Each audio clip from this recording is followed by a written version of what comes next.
Hey folks, Day Hiker from the Six here, and today we have an announcement which I'll turn it over to Delila to make.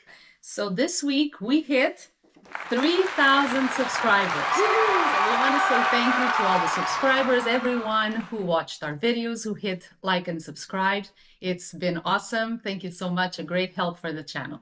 Yeah, and I want to say thank you too. We never thought that we would be this far along at this stage of the game. And thank you to everybody that's watched, and thank you to everybody that's hit subscribe and hit like. It's made a huge difference to the channel, and we really appreciate it. And we thought, what better occasion than to maybe do a little video about our origin story, or why we started Day Hiker from the Six as a YouTube channel, and how we became hikers and then RVers, and then decided to start this channel. So that's what we're going to do in the rest of this video, and we hope that you'll find it enjoyable and maybe get to know us a little bit better, and also get to know what we're trying to do with the channel. So we'll start with where the hiking thing started, which is Madeira. And I'll let Lila describe Madeira a little bit. So Madeira is a Portuguese island in the Atlantic off of the coast of Morocco. We were there for our son's soccer tournament, and in between the games, we went off and explored the island. And the main tourist activity in Madeira is walking, is hiking. So that's what we did. It is a beautiful, stunning island. It has a lot of beautiful views, stunning views, a lot of levadas, which are the irrigation channels. But beside these irrigation channels, they have trails. So most of them are hiking trails. And you go along these levadas, these irrigation trails, for kilometers and kilometers, when you get these beautiful views of the mountains, and they take you to waterfalls. So that is one part. The other part is actually you can hike in these mountains. And so we did a half hike from Pico do Arieiro to Pico Ruivo.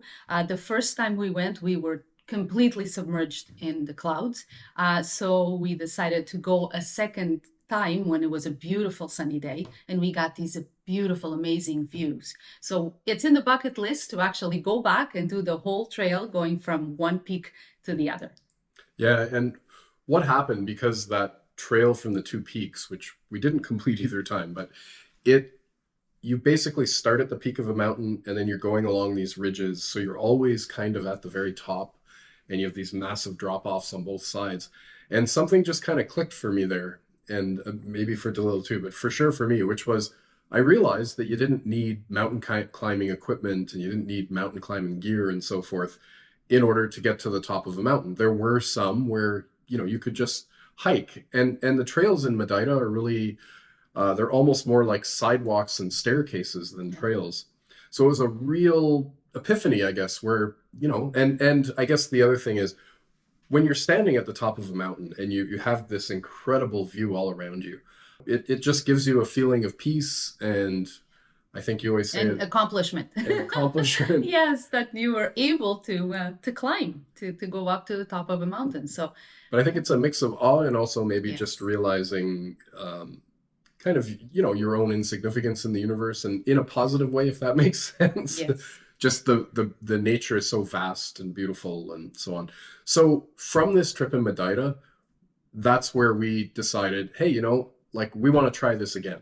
So we started looking at other travel destinations that would have a similar, similar kinds of hikes to what we had done in Madeira.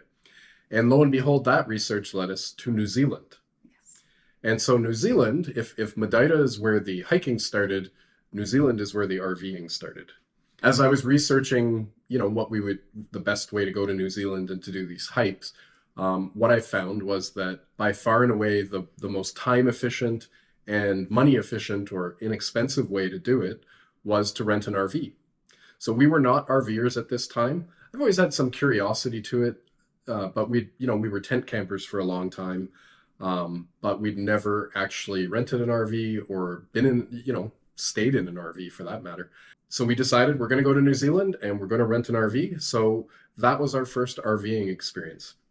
And so first, a bit about New Zealand. It was phenomenal. The hikes were insane. Yes. Talk about vast a vast nature and making you feel humble and appreciating everything that is around you. Just to be able to do all these hikes and to climb these mountains and to go, do mountain passes and be at peace with yourself, be present in the moment. That's what hiking for us is. It just, from our stressful daily life, we found an inner peace and just were present in that moment. So I mean, it's been a way for us as a family. The kids come along, they enjoy it too, and so it's been a way for us to just get closer, together. Now, New Zealand wasn't just hiking. We did kayaking, we did zip lining. My son did a bungee, which nobody else in the family was willing to give a try. And I'll tell you, there's nothing spookier than seeing your kid jump off a cliff, basically. We weren't really outdoorsy folks at this point, and so this was all really stretching our comfort zone a little bit, particularly especially me. Particularly that winter mountain pass, where we're using crampons and you're on a cliff, on the edge of a cliff on glare ice, and there were some pretty spooky experiences in that hike. It was also fun sliding down on our butts. Yeah. So that was intentional, by the way. Nobody fell. Intentional, yes. But yeah, they had some parts of the trail where we could slide down, and it was awesome. The RV, of course, was the other new aspect of life for us there. And we rented a Mercedes Sprinter chassis Class C RV. It was great, and it was cheaper than renting a car in New Zealand because diesel is a lot cheaper in New Zealand. So it actually worked out really well because we didn't have to rent a car. We avoided the hotels. Restaurants are very expensive in New Zealand, so we did eat out occasionally, but by and large, we just bought our food in grocery stores and cooked it ourselves. The holiday parks in New Zealand are awesome because they have huge communal kitchens. So we actually didn't really use the RV for much other than maybe eating breakfast and sleeping. And this all fed into why we ended up being RVers. Is it was awesome to have your own bathroom with you all the time. So you're at the trailhead, it's like, oh, I got to go to the bathroom. And okay, there's not one at the trailhead, but we've got one with us. So we fell in love with RVing and in New Zealand, and we also really reinforced our love of hiking as well. So then COVID hits. So what happened during COVID, first year especially, no one could travel with all the restrictions. So we thought, what can we do so that we can enjoy the outdoors and do a bit of traveling? So we decided to, once again, rent an RV. And we went up to Lake Superior. So in Ontario, the north shore of Lake Superior, which is a beautiful provincial park, a beautiful provincial park. And it has so much to explore. So that first year, we were totally contained. We took all the groceries from here, from Toronto. Yeah, that was when everybody was really spooked still. And, we actually got a great deal on the RV because people were really just hunkering down at home. So they were really heavily discounting the rentals, which was awesome. And so we headed up there. For those of you who aren't familiar, Lake Superior is the biggest of the Great Lakes, and it's the largest by surface area lake in the world. So it's really almost like an inland ocean, and it really played out like that on the trip. And it's funny because basically Lake Superior is in between my hometown and Toronto, where we live now. So we've literally driven by all the places that we explored probably more than 100 times and had no idea that these incredible beaches and trails and just, places were waterfalls right there along the highway. It was a phenomenal trip. It was so phenomenal that we actually did it again. So the next year, still during COVID, we decided, well, this is still the only option. There still really wasn't any flying going on or anything. So we rented again. Now this time it was not cheap. It was the opposite because the whole RV craze had started at this point and or was well underway. So I think we paid more than double for the second time what we had paid in the first year. And but nonetheless, it was the only game in town. And the first year, actually, some friends of ours who live close by came. So we were actually a little caravan of two 30-foot Class C RVs. The second time, it was also that a couple friends of ours and their kids, plus my sister and family and my parents. So we ended up being three of us. Yeah. Well, three RVs. Yes. So we were a caravan, and we went up, and we didn't go quite as far as we did the first year. We decided, because of the amazing places that we'd found that weren't so far away, we kind of almost went up there, and it was basically like a beach vacation. We pretty much hunkered down in Wawa, Ontario, which is halfway between Sault Ste. Marie and Thunder Bay. It's just right in the heart of Lake Superior country. And basically they have a beach called Sandy Beach just outside of the town. So we were just going to the beach. Those of us who like to hike were Yes. doing hikes, and pretty much everybody else was at the beach all the time. There was a bit of everything for everyone. Yeah, and we also all rented kayaks and stand-up paddle boards, and we did some lessons, and then we all went on a trip in a huge Voyageur canoe. With these three trips, New Zealand and then the 2 Lake Superior trips, a couple of things kind of came to light. Number one, we kind of realized that we really loved the RVing thing and the camping thing, and and the hiking thing. And number two was, we kind of realized we're spending way too much money on these RV rentals. Yeah. So, naturally started thinking, well, it's time to maybe look at getting our own RV. Yeah. Take a look at our walkthrough video, part 1 and part 2 for our trailer. So we ended up buying a Safari Condo R1723, an amazing trailer with it's a teardrop, but that the roof folds up and it becomes more like a full-size 17-foot travel trailer. So, it's still on the minimalistic side of RVing. But having said that, we feel like it's got everything that we need. We love it.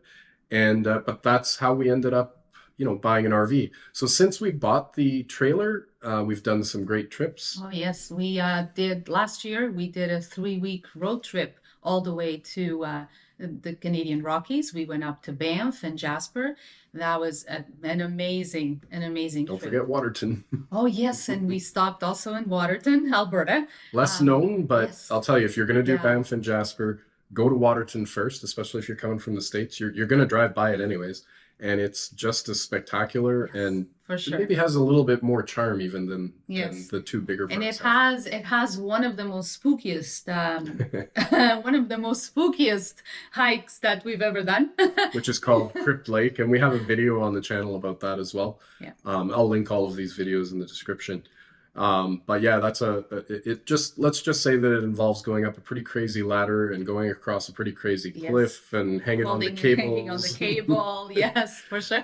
This year, we did a couple of trips, shorter trips this time. So we did a little kind of tour around Georgian Bay, Lake Huron, and then we went back up to Lake Superior because it really is just kind of our happy place at this point. So that's how we became hikers and RVers. So now, why the YouTube channel? Well, it's simple. This whole, I guess, turn of our lives towards hiking and RVing, it's been a really positive influence. It's made us a stronger family. I mean, we've never spent more time together than we have on these RVing trips, right? Where you're basically living in a little tiny space. Yep. For 2-3 weeks at a time. Yeah, and hiking, it's about building, I think, shared memories and shared experiences. And, we all talk about the trip to New Zealand all the time. Still to this day. We talk about our hikes that we've done at Lake Superior. And so, it makes for a stronger marriage. It makes for a stronger family. You get in better shape. For sure. And so, I almost, the reason I started the channel was I kind of wanted to encourage people to kind of hopefully discover what we discovered and get out there and enjoy the outdoors, because it's made such a huge difference for us. But anyway, we just want to say thank you for subscribing. We hope that you're enjoying the content that we're putting out. There's a lot more planned. Sometimes life gets in the way. It's, we're not full-time YouTubers at this point, so we're trying to juggle everything, and it can be a little bit difficult to get the videos out as quickly as we'd like. But we just want to say thank you for subscribing. We're going to continue putting out content, and please keep leaving comments, letting us know. And in this video, if you want to leave a comment and let us know what you'd like to see from us, please do so, because, we'd like to know what the subscribers are looking for, and hopefully be able to deliver that. So thank you, guys. Thank you, everyone. And Day Hiker from the 6 out.